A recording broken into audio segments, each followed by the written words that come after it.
tunia pathin thua holim theina phat pha le dam na pha epia eo hing pau pakai Jesu Krista min kathangwa in sa le thang le ga le kinga ichi message anangai thapachan ho zo se pakai Jesu Krista min kan li movin kumsang ni le som ni le li Christmas honglung ding kipa ta le dam ta jenga mangdingin de sana kahin pewin Christmas si baijong kahin bo ovin a hi video a kahin koi thailo na aji chu kaboyin a video editing ti ho ka khoi man lo je in voice over atiu wa chu kahin bola tengle hisa limhong kilang ho hi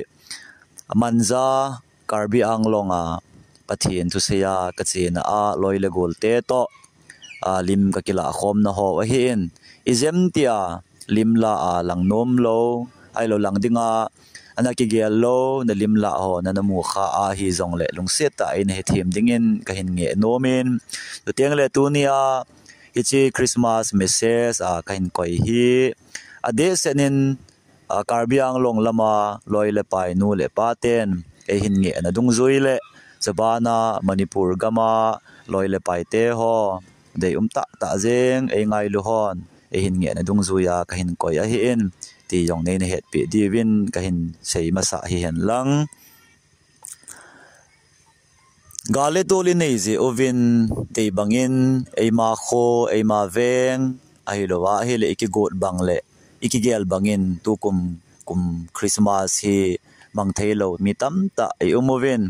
a ipi din mo na umjeng jong lew hen aphat ani kho in e hin dil khum ta je ovin i tabang din mo na he Christmas hi nangin na lam tu ding ham ti wang chu ka hepoi ai pi hi jeng jong le pakai pin hi kumsi a kimang a hin mi tam ta in tu ni chana hin Christmas kiti December tarikh som ni lenga hi pakai Jesu Krista apin ni khota ta ham o ti in aki gelin hichu a hi lo dan ikihil them diu a kho hle jengin a hi paka Jesu Krista wa noi le se na mi chon se hu hing dingin wa noi hu hing dingin a hong peng e ti chu Bible a imu da no hem apin dan thu sim ho jong akiji e hi jeng jong le ani kho le ani dan a hi lo wa hi le akum ti ho kiche ta jenga Bible a imu lo je uchun asu themon su no vintin ai lawa le adon ding dola kilo mo chu hethin umjeng nan te ain la Bible in athupia aman pen ta chu nang le ke ngai lu na je a wa noi le se na pathian mu thailo chu ta sa phe a hong pinga Calvary Cross a hlat na na ato thein dinga Bethlehem a mi hem lim a hin puna nume manga hong piang hi ti chu athupi alai gil ta e he dingwa adei pen chu a hin hinla wangset ta jengin tulaya Christmas mangho evena hi le ade senin agam min nonga seita le hen Mizoram dung ho hi ga vena hi le Christmas ji kon teng le te se chapang asi asen von tha ake achungwa abe lova hi le ho in kai thailo ai lawal ki khom nom lo leng khom naung pang nom lo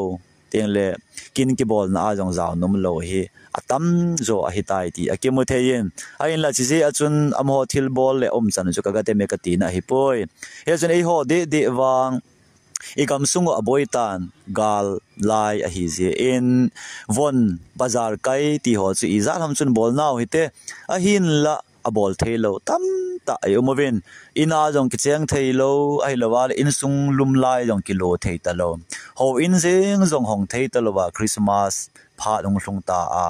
iti a mi tam ta ha san to jong yum dio ka ta sanin yang he dong aki he in a hi jeng jong le Christmas chu ho ina iki khop thailo jong le ai lowa hi le la isa a leng khomi bol theita lo jong le ai lam le golwa I bol theita lo jong le ai lowa bazar kaya von tha kengko tha lukhu tha ti ho ikicho theita lo hi jeng jong le chubana pasal hang san tam ta kipedo a ei ho asung lama mi pi ho dam ta jenga theni dingowa front line a jong gol sang hang san tam ta ine juvin hi ama ho jong igel da ovin hi je chun ibon chawin teng itabang din mo na umjeng zong lew hen pakai Jesu Krista wa noi le se na mi ei hu hing dinga hong pen na hi ibna mun che a lop thei hi ti hi ka sei no min a hi hiya chun von tha ham in lum lai ham ai lo wai ho in sung le a Christmas lop ding banga lungel in ei kha hi le chun he je Christmas paka Jesu Krista hong pen ding hin nang le ke hin khwa hi i macha lo pe anei lo ding ti na hi ding a hi hiya chun so pi i tabang din mo na nom ham ka he so zai poi i jeng zong le dam lo ina dam lo na hi ham ai lo wa hi le gale tol ji a front line a dap la na hi ham ai lo wa hi le sum le pai nei lo ji a von tha jong na nei lo hi mai the ai lo le khosung lama ha san nei ji a ho in jong ki hong thei lo len khom jong ki bol thei lo pol chunga to wa mei ti a len khom la sa a lam jong na bol thei lo hi mai the jin te hi jeng jong le pakai Jesu Krista chu hiti ho zo se chu apin dingin aman poimo asa apon a poimo a agel pen ta na lungthim chu hi na lungthim kot na hona na lunga Krista chu na nasana apin kipa lop na pa chu nangman lagaw lunggil ta zinga nasana hi le i tabang di mo na umjong le chun cham na leng cha pa chu nangma aping ding hi ti hi hangsan ta jengin isei no movin so bana mitui ai lawa hi le ka na je ai lawa lung hel je mang thelo jong diu ka ta sane hiti ho jong chun ti lang sang lunggel pa cho koi phau hi ti win adam chengin pakai lim pakai hong pin na ding hi lema lam to dingin ha ta jengin iking e no movin a hi chuti chun ho in honga khopi ho a helwa le mun nom de wa ho ho in sung le hol sunga pathian wa chaila salam thei hon jong ha ta zenga iso pi ho amang thelo ho dinga taw na mangin amo jong gel do jing pomim gol nop ma mang hilovin pakai lo pi na ding zo a pathian wa choi na ding le iso pi te cheng se yong alung gel che ova pathian thaga wina umpi a cham na leng chapa chu amo hin kho ajong apin theina dingawa itaw pi che di win jong pakai Jesu Krista menin ikitiam win hi hechito be labdinga chun pakai Jesu Krista pin thulama ga chel ki lew hen pakai Jesu Krista apena chun leng lela leise na pon lo pi sila antuine alokul pi sunga sipai tam tan avenong ta om hi hijeng wangin pakai Jesu Krista apena chun van til chun loza wa ge na ding to na ding thun na ding jong nei lo zenga mi su a panga gan chaveng ho hinga zo chun akila amasan a hi ti igel do diu kanomi na hi hi chun paka Jesu Krista apena chamna leng chapa hongkila na dinga hin nei le go sum le pai sangin ai lowale ho in lo pi le len khom na hol lo pi ta jeng sangin ilungsung he poimo zon ilungsung che wa lungtheng ta jenga paka ilemu wa hi le kel ngoi ching ho banga chu khopi len ta jeng le kulpi len ta sunga mi house ho don lova van tilin ama ho kom achi a thu ha changpa ke pan thu pa aga sei banga chu e ho lungthima jong e hin khowa jong ihlagaw hinuwa jong hi pathianin apin na ke pan thu pa ha changpa ke pan thu pa chu a hin sein hlagaw hin thu the hi ti ikine movin hi so to ke thona chilaya controversial point kinil na point thei lo le mi tam ta in he thiam thei lo u tu ni chan na e ho ta san te la a kinil na le ki baw na a inei jingu chu hilaya hin them khat hin sei be kanomin Isaya bungko changup na isima hi le jenemeti le e holding in now sen khat apingin chapa khat e ki pe ve chule vai pu na chu aleng kowa aput ding chule amin chu kidang ta thumop them ha chung nung pathiam ton sot pa chamna leng chapa kitiding a hi ti in isai them gaw hin kum zatam ta masanga ko na chu hu hingpu mesia pending thu an sei masa ti ki he na hi an la apin ding a sei masapa them gaw chun iti a sejem chila ya hin amin kidang ta atin ha chung nung pathin ton sot pa ati he hilaya I het ding chu ton sot pa he hung peng ding a hi naw sen hung peng ding kum zabi tamta masanga themgaw isain ana sei chu ata hung hlun na dinga Mariam henga pakai vantil honga chun iti seita em choin Mariam in vantil za achun hi chu iti hiding ham pasal khat laka hepon ate Mariam henga vantilin agaya naw ahung pen ding thu ase achun kidang asabe se je achun vantil chu anadongin iti theding ham kenla pasal ka hepon kenla pasal ji ka nei pon atina he luk bung khat chang som thum le changa na chun vantil in hitin anadon bunin choin vantil chun adon bunin aza a thagau theng na chunga hong chun tin chung nung pen thil bol theinan na hin le khuding a he hichi a chu nanga ko na ahung peng ding a thenga chu pathin chapa kitiding a hi ti thu asayan a he ya chu pakai vantil chun Mariam chu pasala ko na guiding na hipon nang chunga hi chung nung pen thil bol theina thagau theng hong chuding a hi ati he paka Jesu Krista hi David sa ko na hong peng a hin la ama chu pathin sagau win Mariam a hin le khu a ai lo wale Mariam chunga chu asunga chu alole achunga chu thagau theng hong kuma hichi thagau chu hong kuma ko na chu Mariam chu hongaya itia chu mi him gama oi honglen che a thako zowa chu hong pin pha na chu hichi chu pakai Jesu Krista itiu chu a hin hi chun chilaya hin vantil chun hi chu pathin thilbol theina a ko na hong peng ding a hi ji a chun pathin chapa kitiding a hi ati he vantilin silaya pathin chapa ati hi Isaiah chun Isai bung ko changup na ive na hi le ton sot pa ati kit a he ya chu Isaiah na hung peng ding ton sot pa ati la ya vantilin Mariam koma ahung peng ding ahung pen do ting le pathin chapa kitiding a hi ati lai hi hilaya hin mi tam ta chun pathiven pathinin wa noi angai lut be se je in achapa changkhat se apetai ati ho chu to iga zop mana hi le chapa changkhat se apetai kiti kam cheng hung ki man ta ji a hem gel thim lo le gel to theilowa iga avel zenga hi le chun pathin chu pa atuma uma chapa chu Mariam oya ko na hung pinga chutia chu wa noili si na chapa lenga pa chu mu theilo umbanga hi pathin chu ni tabanga focus theya ngum do hi chi focus che ngum do na lai ta hi hil chet go a wa noya mi them tam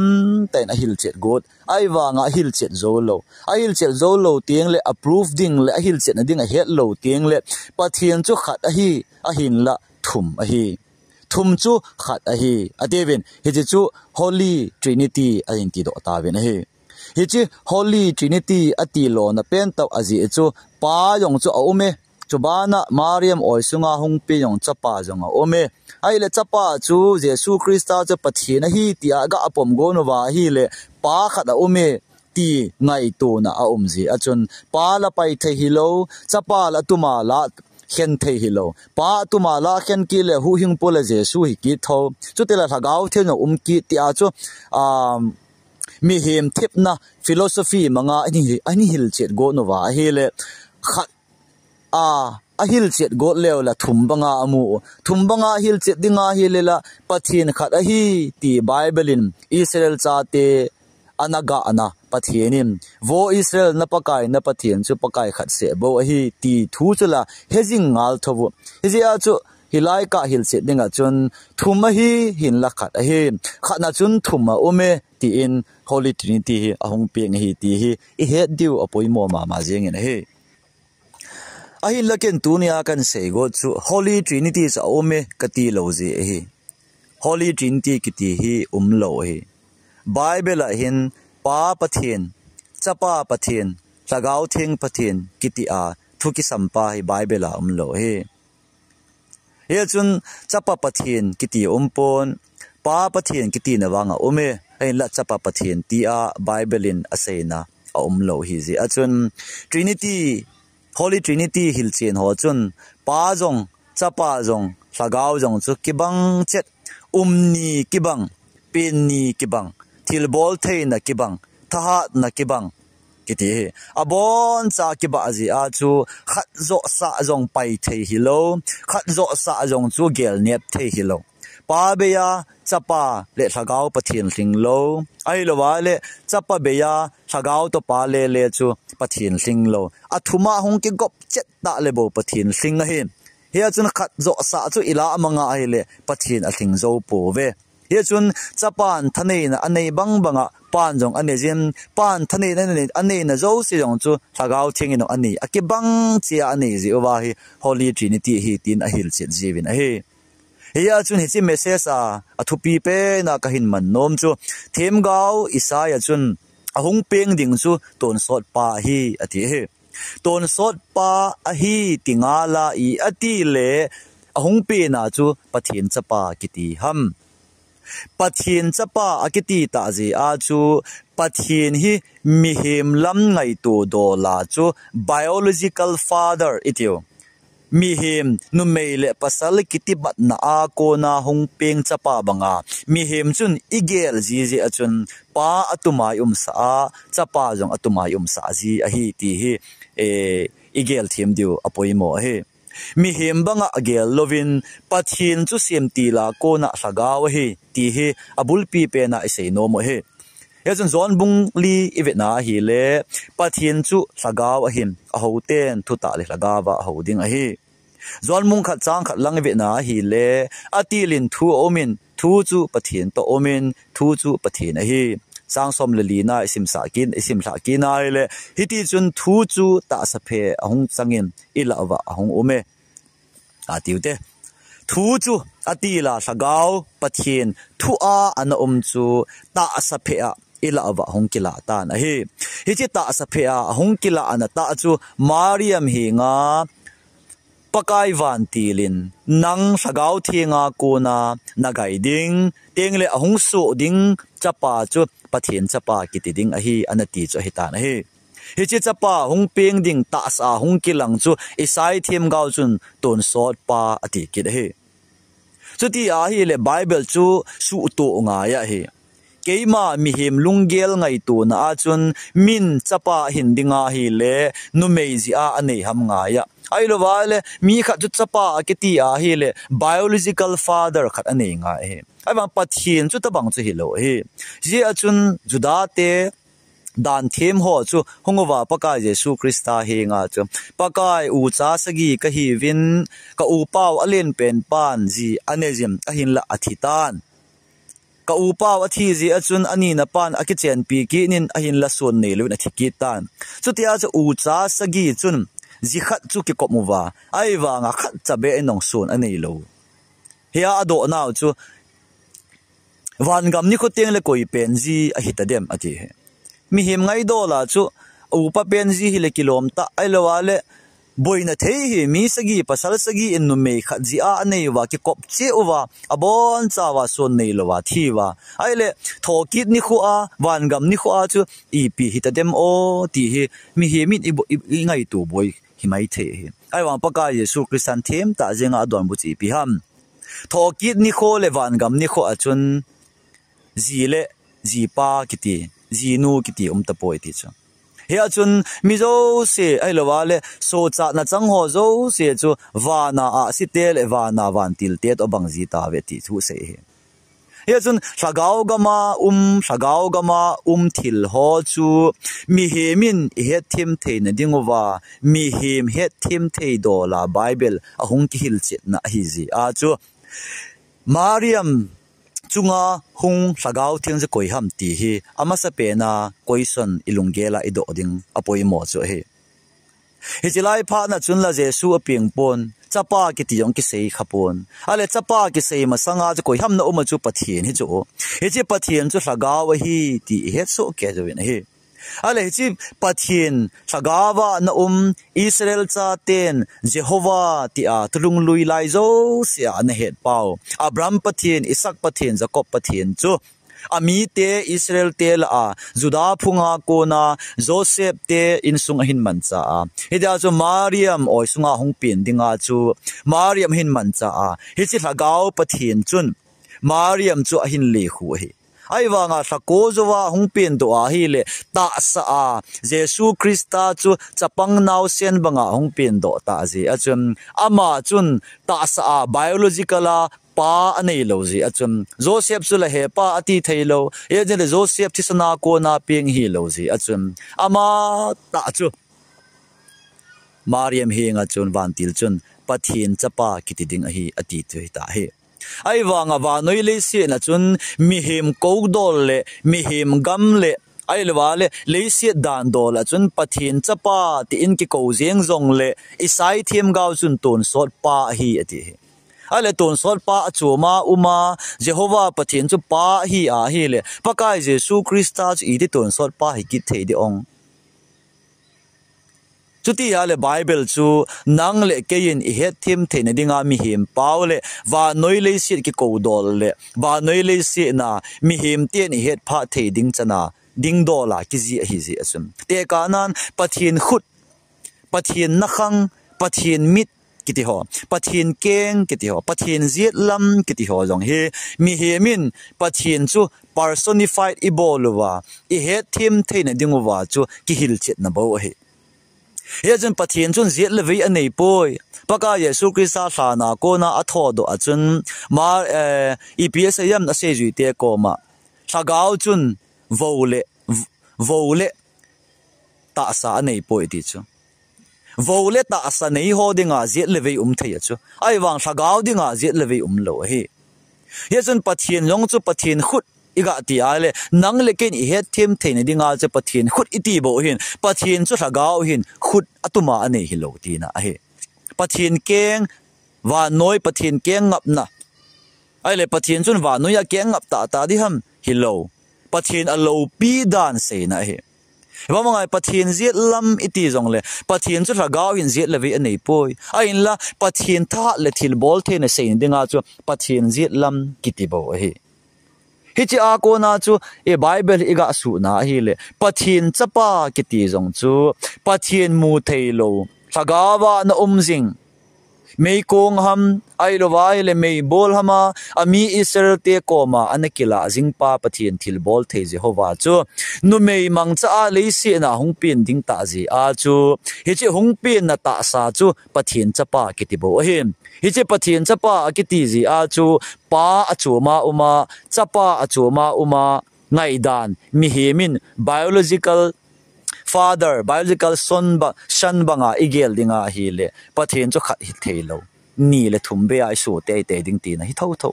ya zen pathin chu Bible in sim ti la ko na khat an sa asayem van lal to na ajong lal to na khat omin hi achun pathin atovin a koi ham pathin chu Bible chun kel ngoi no pathin kel ngoi no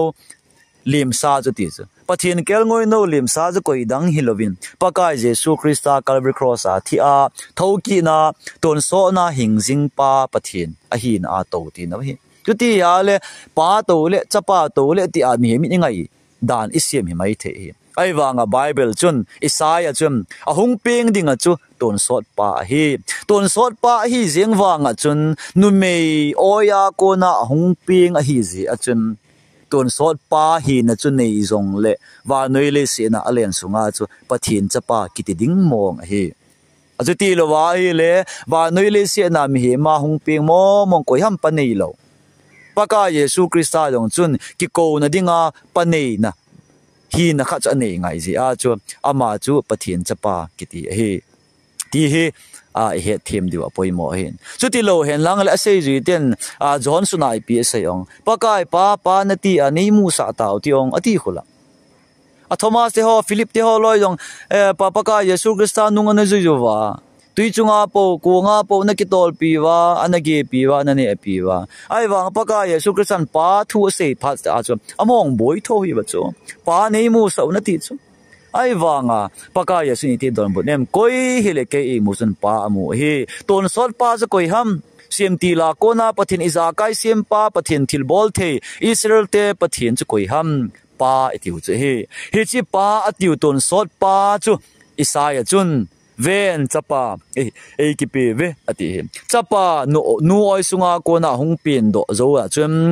mi hem gam a chun chapa ti jeng zong le hen ama a chun ton sot pa hi na chu a jing a hin tuti hi je chun pathin hi na cham kim chu paka Jesu Krista chun a ume ta sa chun a chenge ti a sol cha polin ale khathona an hil che chung di ai ta he en paka Jesu Krista hi ta sa Mariam oi sunga hung ping do ta sa chun pa hi na cham kim a umin ama chu pathin chapa jong akiti in chobana mi him chapa jong kiti na la hi ti hi tunia Christmas mangding ho zo sin pathin chapa atuma biological son banga ping banga mang gel loading a hi ti ka sei no ma hi he chun hong peng ding a hi ton sot pa pathin thagawa mu theilo na umpa zo chu mari chunga hong chu a he a ko na chu ta saneya mu theya hong pin na pa zo chu hi che ta sa chu pathin chapa kiti hi ti a he pathin chu khat a umin hi chu thagaw hi in hi che thagaw pathin chu mari oya kona chapa limin ahong pingin hi che chapa lima chun ton sot pa hi na cham kimin na ume hi che chunge chu i pathin no hin i pathin no min chu pakai Jesu Krista a hi ti hi pathin khata umin amin jong khata ume ti a hi iman thim diu kanom hle jengin a hi Matthew sut kipa na thupa bung khat chang som ni le thumlang iwet ki na hi le vevin nunga thieng khanin naw hin vo min tin chule chapa khat a hin ding a hi chule ama hon amin Emmanuel a hin sa adingu a hi chu pathinin ai pi ve keti na hi ti ana sei chu guilhun na dinga thu hi cheng chu su a hi tin paka Jesu Krista hongpin ding thu ana sei ki din hi Matthew wan chun keima ho a kona pot hilovim them gawin ana sei masa isai them gaw bungko changgu ma ana sei masa banga chu ven nunga thing khat na ovop ding chapa khat a hin ding chiteng le amin chu Emmanuel kiti ding Emmanuel kiti hi pathienin ei pi ve ti na hi chuti hi le nang le ke wa noi le se hi pathienin ta ta jengin ei hung chen pi ta ve ti na hi mu thailo pathien thagaw pathien chu ima zo se he iza kai bol the izo se chunga vai hom pa chu ama ta chu Mariam mangcha a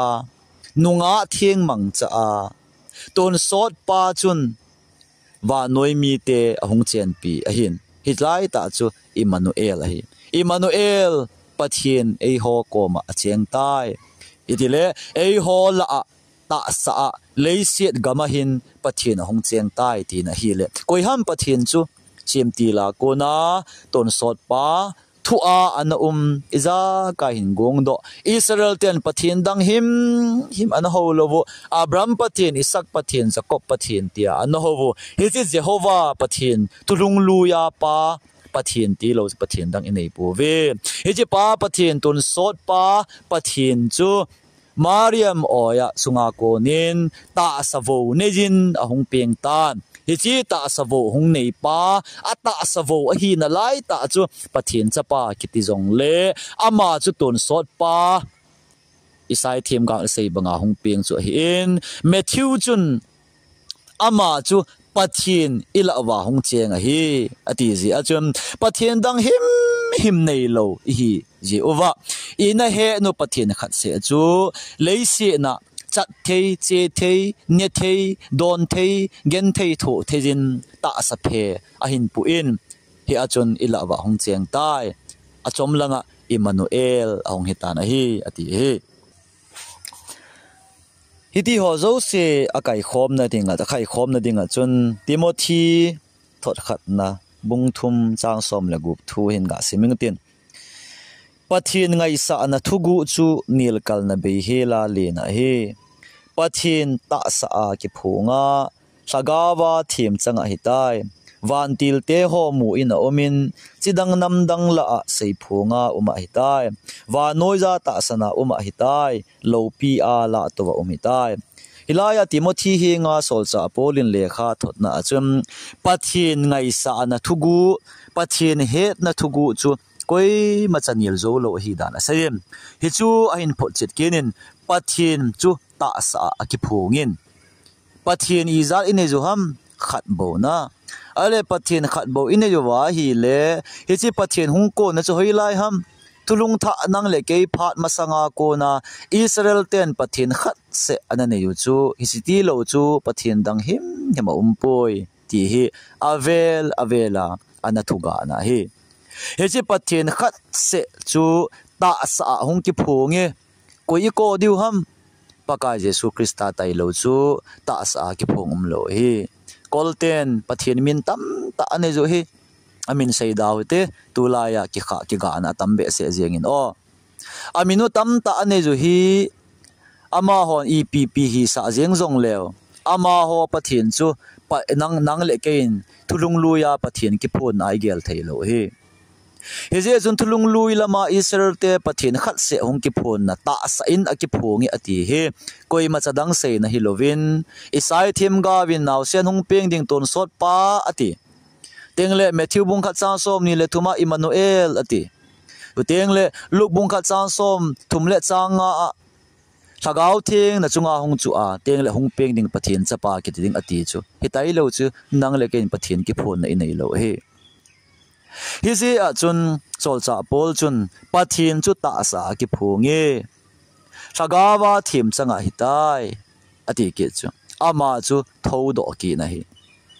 thila a ko na thodo a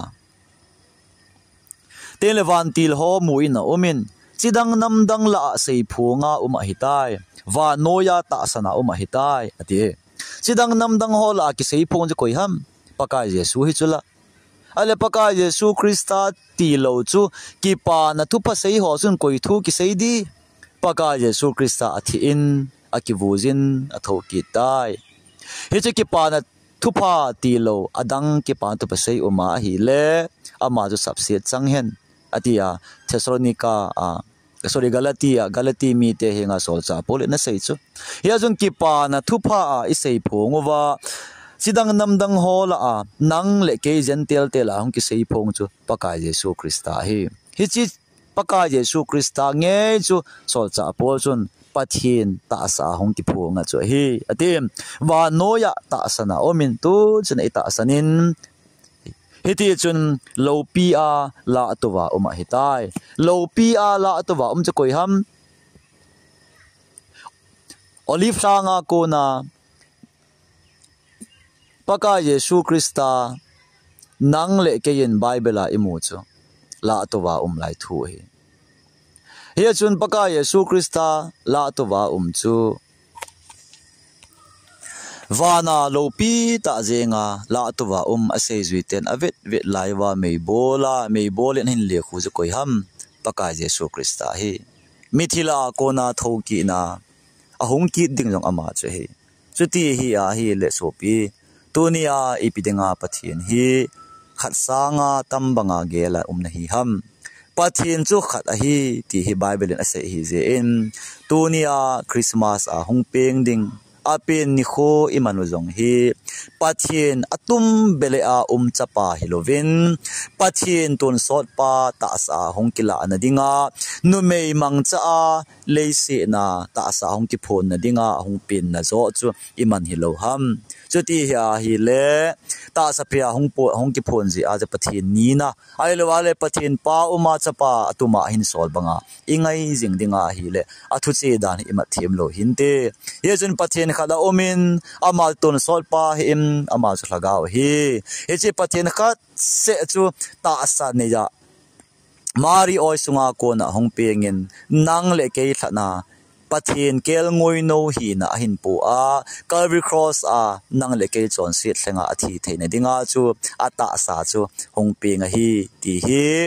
i he na pathin khat se omin amin chu pakai Jesu Krista hi ti ta san dingin tunia ke pakai thla cha hin ka hin ti min a hi no namun chewa pathin pathin bo hen lang kum sang ni le som ni lenga dam ta bit ta jenga gal kai dingin pakai phathe bo le mal som na changin an om jing dingin deisa na ka hin pe ve ka ki pa e